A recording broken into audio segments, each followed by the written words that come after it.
Hi, I'm Ester, Brasileiro da Silva. I am co-author with Joel Atkinson of Outsourcing Anti-Dependency, Brazil's fraught embedded autonomy approach to China. Okay, let's start with the outsourcing. China's extraordinary growth has presented other countries with the prospect of advancing their goals by cooperating with its rise, or seeing those goals threatened. Even Brazil, as geographically distant from China as possible, viewed the rise as a historic opportunity to reshape the world to its advantage. The Sino-Brazilian relationship has expanded dramatically. China now accounts for about a quarter of Brazil's trade, up from around 5% 20 years ago.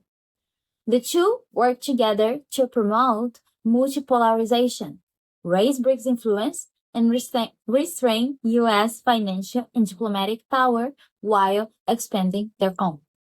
Yet, Brazil has not become more powerful. It has deindustrialized, and its economy and technological levels have fallen relative to both China and the United States. While China's global status has soared, Brazil's diplomatic weight relative to Washington is not obviously greater than before. Our article examines this puzzle. Brazil embraced China to upgrade industry and technology, increase autonomy, and boost prestige. Despite limited or even negative progress toward these aims, many still believe that Brazil is rising alongside China toward a multipolar future. Narratives help explain why.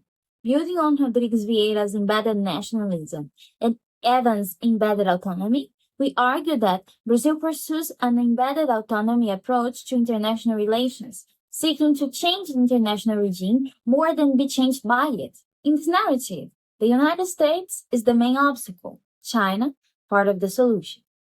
Brazil thus reached out in solidarity to China, expecting outsized economy and ontological security gains. This outsourcing of anti-dependency encouraged accommodation of China's preferences and locked in greater reliance in Beijing. Luiz Inácio Lula da Silva played an important role in putting Brazil on this track, which presented less friction than either building autonomy in opposition to domestic groups, confronting the United States directly, or dropping anti-U.S. autonomy as a goal. Even as concerns about the partnership grew, the trajectory barely shifted. Trade investment and GDP growth reinforced this relationship, while interested groups from agribusiness to local governments rallied around it. BRICS seemed to offer new avenues for influence. Even the advent and turmoil of the Jair Bolsonaro administration, which flipped the anti-West balance of nationalist anti-dependence to focus on China as the problem rather than the solution, did little to change the relationship in the face of strong countervailing responses from business sector interests and from federal and local governments.